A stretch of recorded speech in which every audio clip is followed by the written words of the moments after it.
Hello guys, greetings from Placement Scheme. I welcome you all to the lecture series on TCS and QT. In this series, I am covering the exact questions that were asked in the previous year. Now I will be covering the questions that were asked on October 25th and in the afternoon slot. I have already solved questions on quants. Now I will be solving questions on logical ability. Okay, this is the first question. It's a data sufficiency based question. There is a statement. There are two statements. Okay. And then we are supposed to answer the question, how many are females out of 6 members in the family? So there are 6 members in the family. We are supposed to find how many females are there. Let's look at the first statement alone. O is the wife of P and mother of T. R is the grandmother of Q and mother of P. Yeah. See, we have information about O, P, and then about T, about Q, and about R, but not about S. So in statement 1, we don't have any information about S. Therefore, we can't ascertain the gender of S as well. Therefore, we can't answer how many females are there. So statement 1 alone is not sufficient because we don't have any information about S. Let's look at second statement alone. Clearly, second statement has only T and S. Therefore, we don't have any information about the remaining 4 members of the family. So statement 2 alone is not sufficient to answer the question as to how many females are there. So when first statement alone, second statement alone is not sufficient, we'll try combining both the statements. Let's see. O is the wife of P. O is the wife of P. And then O is the mother of T. O is the mother of T. R is the grandmother of Q and mother of P. That is, R is the mother of P. R is the mother of P. And she's also the grandmother of Q. Grandmother of Q. So Q lies somewhere in this generation. Yes. Now, let's look at the second statement. T is the grandmother of S. T is the grandmother of, not in this generation, in this generation of S. T is the grandmother of S. Clearly, even on combining both the statements, we can't really find the genders of Q and S. Therefore, the answer is what? Both 1 and 2 together are not sufficient to answer the question as to how many females are there in the family. Therefore, option C is the right answer. Okay, there is a statement and then we have assumptions here. We'll have to find which of the assumptions are implicit in the statement. What's the statement? The educational framework now requires to go through a process of change so as to cater to the individuals according to their interests and talents. That is, the current framework has to be changed to cater to the individuals according to their interests and talents. What is implicit here? We want a change. Why do we need a change? Because the current system is not able to cater to the individuals according to their interests and talents. It's like one size fits all. Okay, therefore we are trying to change the process so that the individuals can it can cater to the individuals according to their interests and talents. That is what is the statement. Okay, now let's look at the assumptions.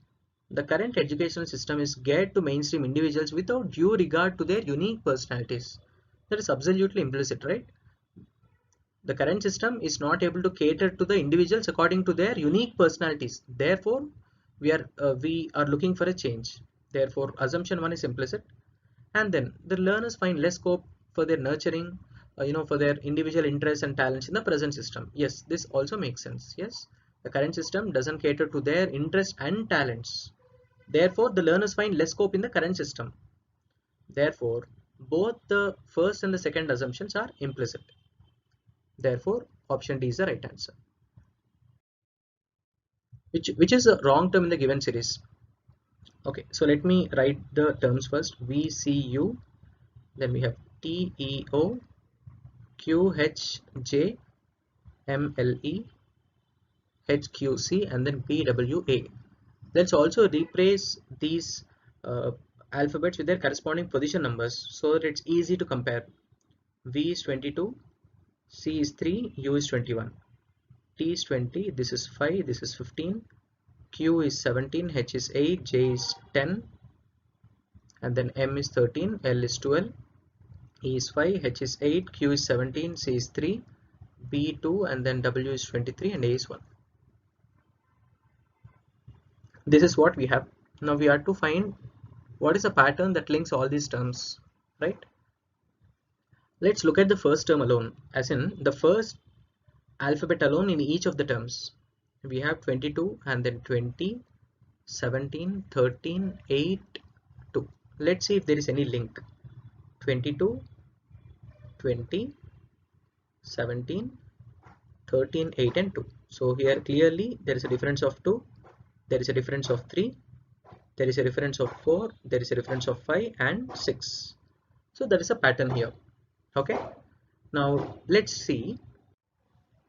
Let's try to link the second term, the second alphabets now. Okay. So we have 3 and then 5 and then we have 8, 12, 17 and 23. So what is the pattern? Plus 2, plus 3, plus 4, plus 5 and plus 6. So clearly the pattern is the same, right? 2, 3, 4, 5 and 6. Okay. Now let's also try to see what is the relation between the last alphabets in each of the terms. We have 21, we have 15, okay, and then we have 10, and we have 5, then we have 3 and then 1. Let's see. Here there's a difference of 6, there's a difference of 5, and then there is a difference of 5 again, there is a difference of 2, and then there is a difference of 2. It doesn't seem to be a pattern as such, right? 6, 5, 5, 2, 2, right? So what if we just alter this? Instead of 5, if we had 6 here, see, everything gets set. See, now let's see what happens. We have 6, 5 difference, and then we have 10, 6, the difference is 4, 6, 3, the difference is 3, 3 and 1, the difference is 2. So now we get the required order as such, 6, 5, 4, 3 and 2. If we modify only this term, that is E, which is 6, if we make it as 6, then the terms will be in what? Some series, some sequence. Yes. Therefore, what is the odd man out here? MLE is odd man out. It should have been M, L and F. 7 friends are sitting in a circular table facing the center. Now who is exactly to the right of R? So let me draw the circle, the table here. Please note that all are facing the center. P is between T and U, and then V is between Q and R. S is to the left of U and right of Q. So let me take the third statement first. Okay, S is to the left of U. That is because this is how U is facing towards the center, right? So this is to the left of U. So S sits to the left of U and right of Q. So this is to the right of. So this is how he's facing, right? He's facing the center. So this is how S has to sit, right? Because it's the right and this is the left. Okay. Next, P is between T and U. Okay, we have P between T and U. We have U here, so if we T here, so P sits between T and U. Between P and U, T and U, P sits. Okay, then we have the second statement. V is between Q and R. We have a Q here, and if we have an R here, then V sits between Q and R. Okay, between Q and R. So this is the required arrangement. Okay. Now we are supposed to find who sits to the exact right of R. R is facing the center. All are facing towards the center, right? So this is to the right of R. So who sits to the right of R? V sits to the right of R. Therefore, option C is the right answer. 4 sentences are followed by 4 conclusions. Okay. Now these are syllogisms based question. Okay. Syllogisms. So we can follow the method that you're comfortable with, but I'll be solving this using the Venn diagrams method. Okay. Some papers are pens, some papers are pens, some pens are books, some pens are books, and some books are flowers. Okay, this is how we can draw this. One of the possibilities of drawing this Venn diagrams. Okay.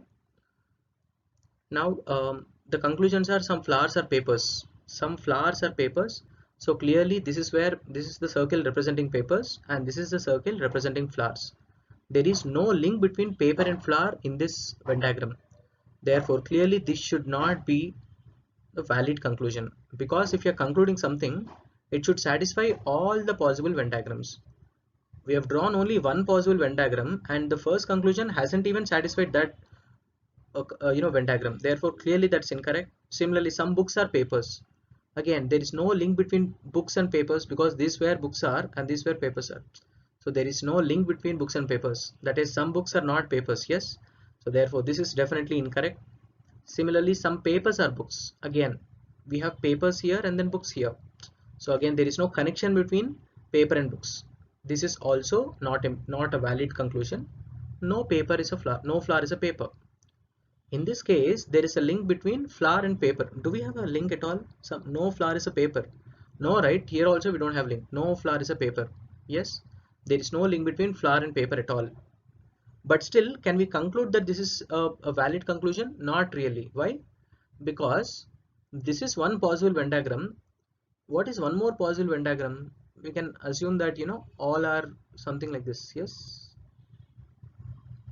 where this represents, the smaller circle represents paper, and this represents pen, and then this represents books, this represents flower. Think about it. See, some papers, let's look at the question. Some papers are pens. Yes. Some pens are books. Yes. Some books are flowers. Yes. This is also one of the possibilities. In this case, there is a link between flower and paper, isn't it? There is link between flower and paper. Therefore, as I told earlier, when we are concluding something, it has to satisfy all the possible Venn diagrams. But this no flower is a paper, it was satisfying the first Venn diagram that we drew, but not the second Venn diagram that we drew. Therefore, this is not correct. Or even if otherwise, think about it, flower and paper, right? Let's say flower is something like this, as big as this.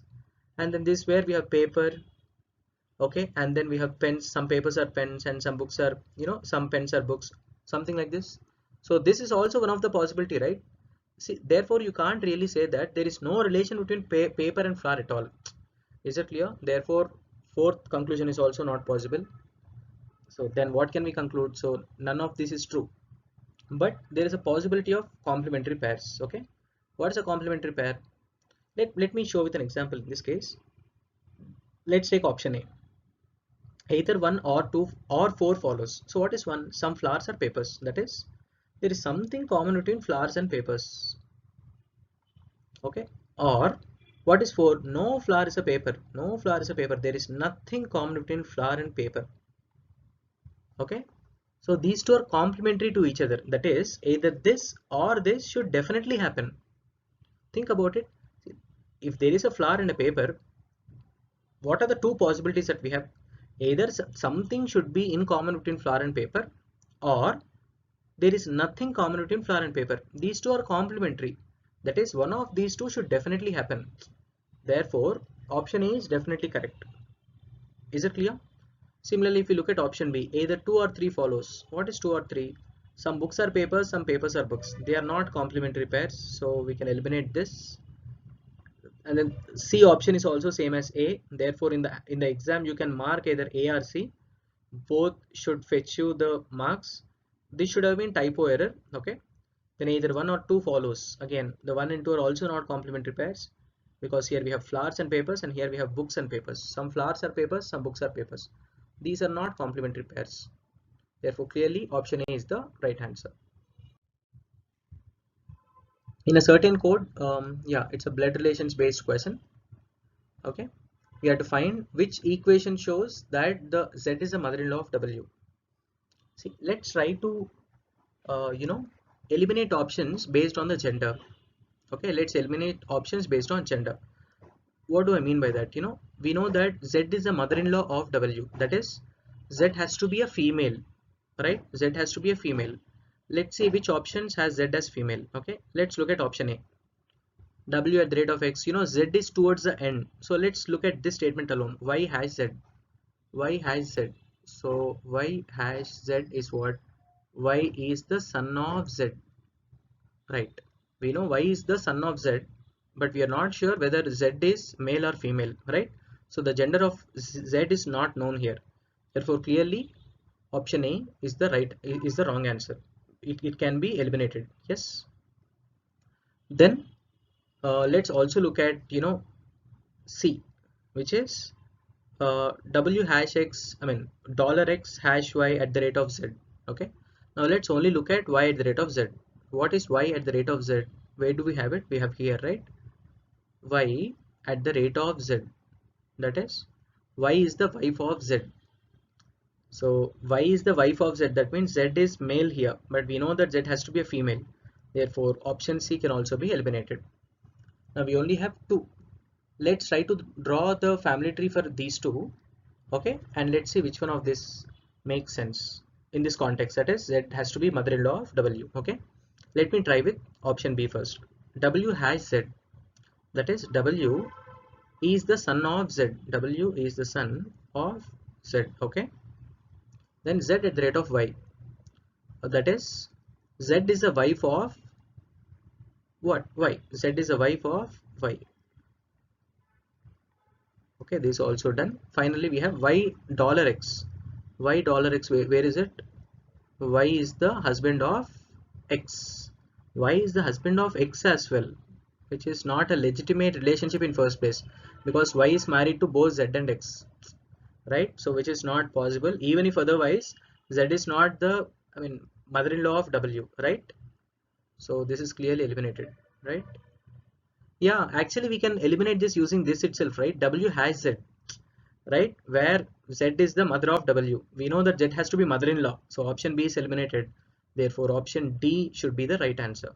Okay, let's also cross verify that w at the rate of x, w is the wife of x, then x hash y, that is x is the son of y, x is the son of y. Finally y dollar z, y dollar z, y is the husband of z, right? Y is the husband of z, husband of z. Okay, this is what we have. Now in this case, is z the mother-in-law of w? Yes, z is the mother-in-law of w, right? Clearly, because w is married to x whose mother is z, therefore z is the mother-in-law of w, therefore option D is the right answer. Among 5 objects p, q, r, s and t, we've got 4 conditions. Now we'll have to find who is the heaviest of all.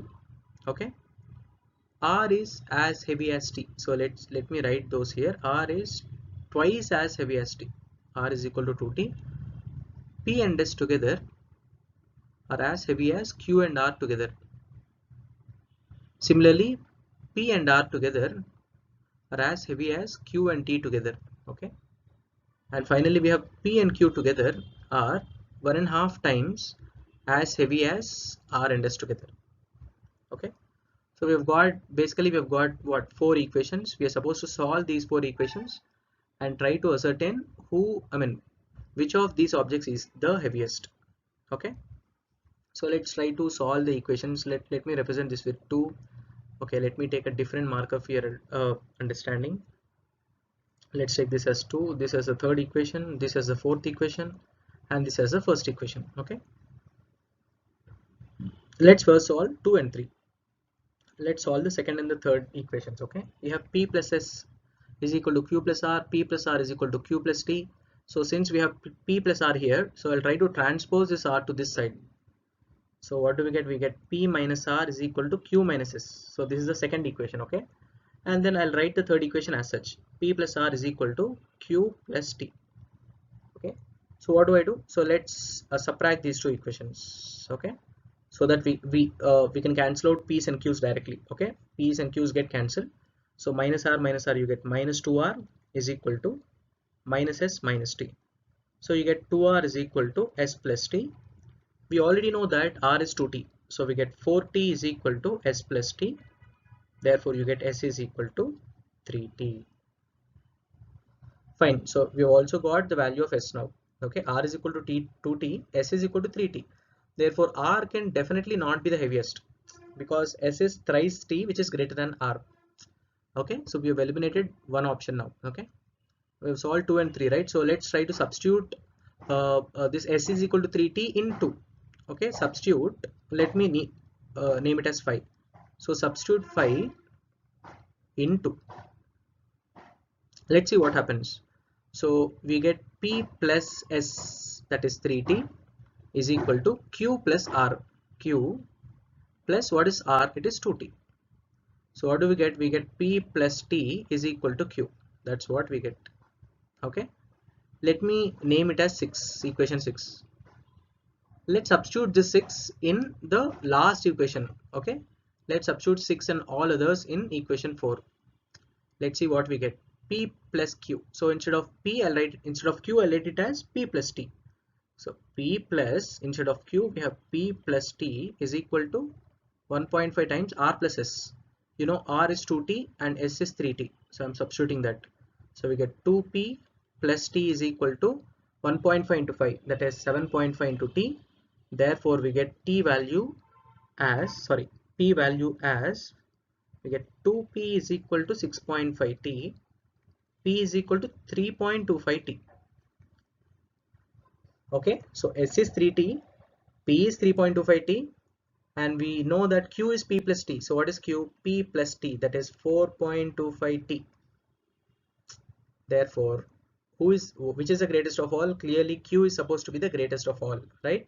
Because we know R is 2T, therefore R is definitely not the heaviest, and then S is 3T, whereas P is 3.25 T and Q is 4.25 T.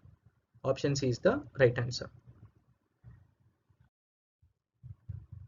Now decide which of the argument T's are strong and which are weak. Strong, what does strong mean? Important and directly related to the question. What do you mean by weak? Not important or not related to the central message of the question. Okay. So what is the statement? Should there be a ban on advertising a medicine? Okay, the argument. No, it is the age of advertising. Without advertising, awareness about a health product gets restricted. This completely makes sense and this is directly related to the question. They are saying that ban on advertising a medicine it should not be there because of the advertisements, you know, the people will be aware that there is such health product that exists in first place. Yes, therefore this is completely related to the question, therefore this is strong. The first one is definitely strong. Let's look at the second argument. Yes, there should be a ban on advertising a medicine because the money spent on advertising is very huge and it inflates the cost of medicine.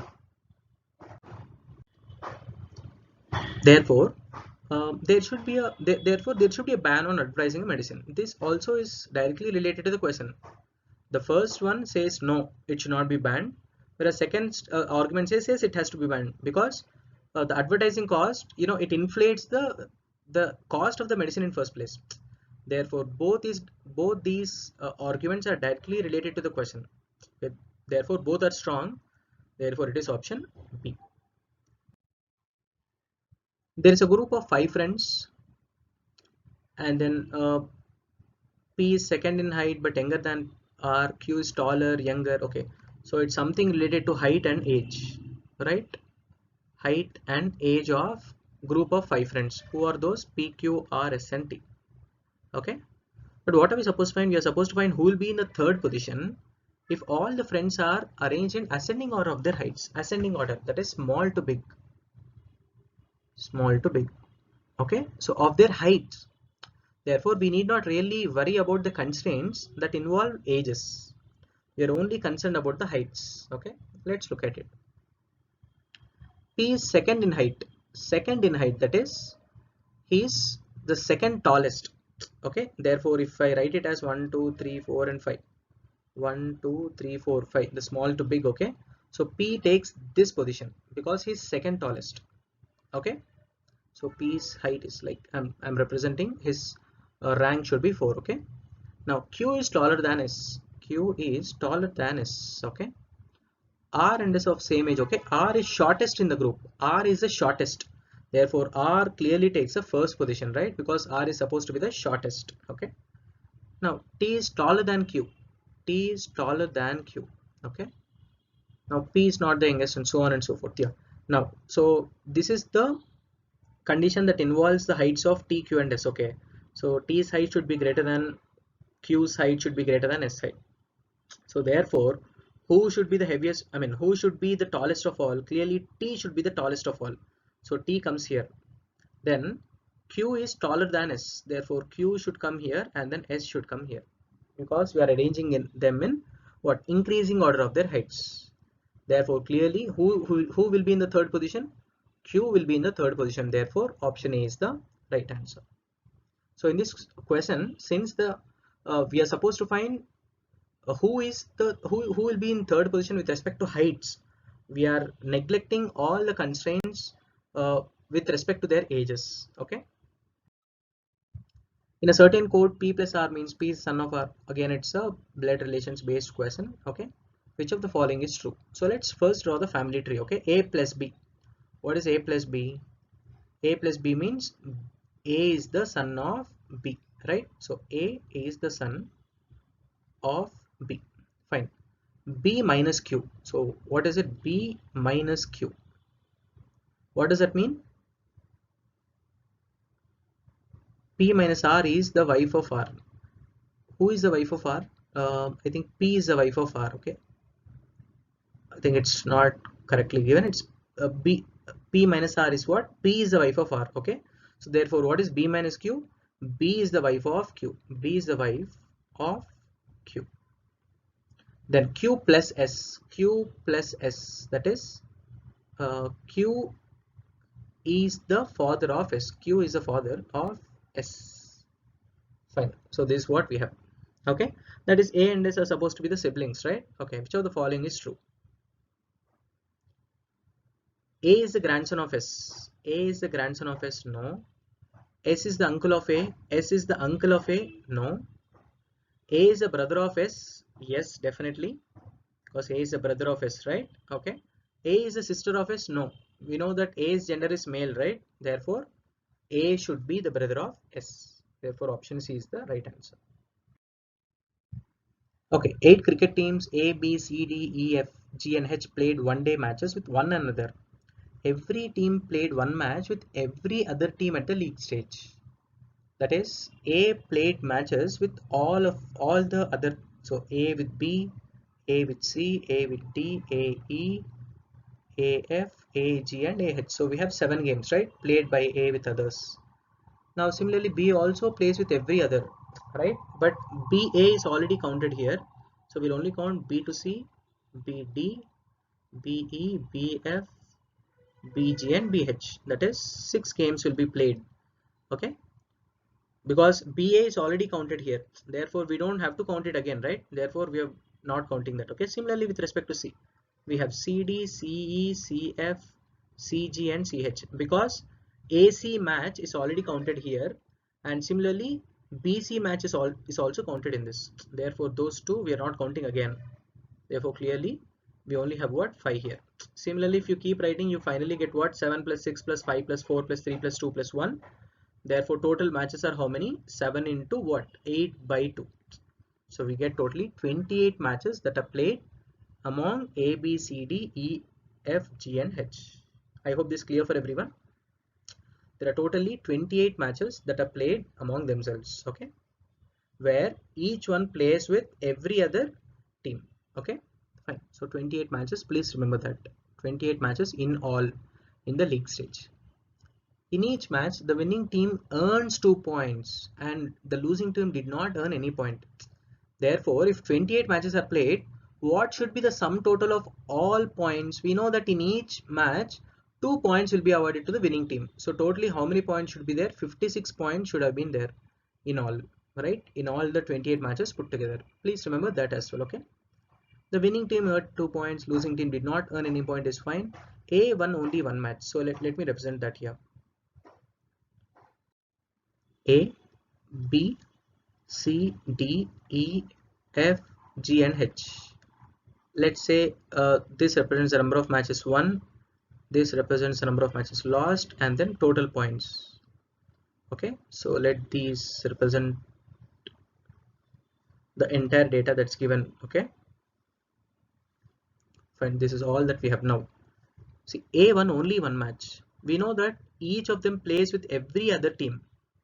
A plays with 7 other teams, right?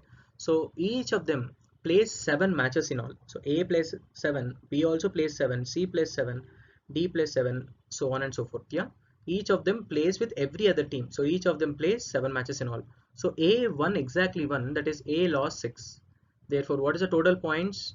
A won only 1. Therefore, the total points that team A gets is only 2. Similarly, B lost only one match. B lost only one. We know the total matches played are 7, so B has won 6 matches, so the total points are 6 to 12. C lost 3 matches. C lost 3, so he should have won 4 because total matches played are 7, so his points are 4 to 8. C earned 2 points more than D. What does that mean? We know that 2 points account to 1 win. Therefore, C won 1 more match than D. That is, C won 4, right? So D should have won only 3 matches. That is, he should have lost 4. So his total points will be 3 into 2, that is 6. E earned 4 more points than G. Okay, let's say G is X. So what are they saying? E's points are 4 more than G. So it is X plus 4.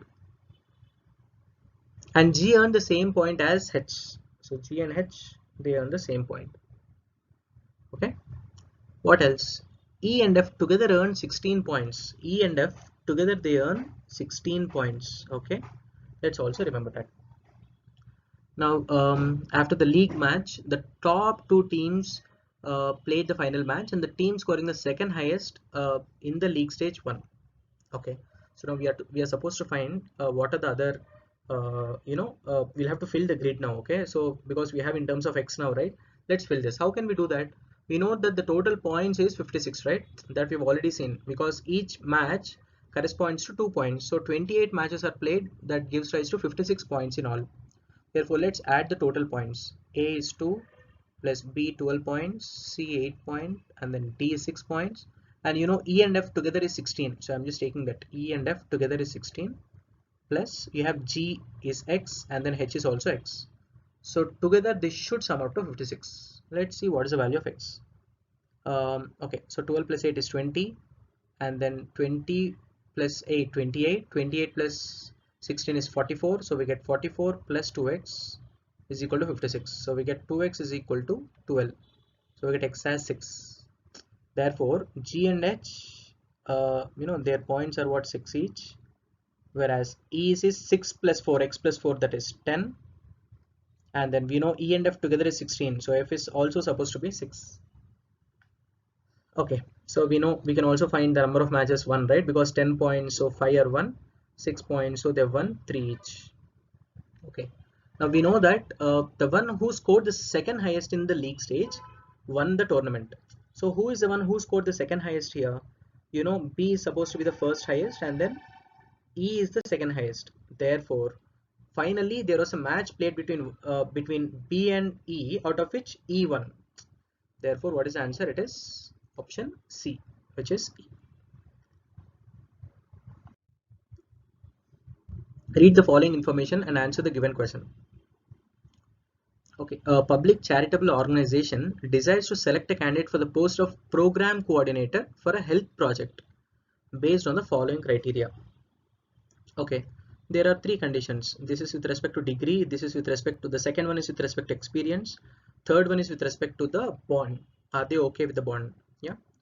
And then what are these? In case of the applicant who satisfies all other except, that is, let's say the candidate satisfies the second and third conditions, okay, but not one, then we'll check for one more condition. This is that one more condition. Or let's say the candidate satisfies 1 and 3, the first and the third conditions, but not 2, then we'll check for one more condition, this one.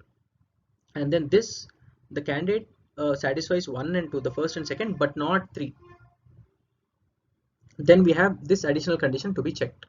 Okay, so this is all that we have. Let's see what is the case given here. Suresh has completed BE degree with 62% marks. Okay, 62% marks.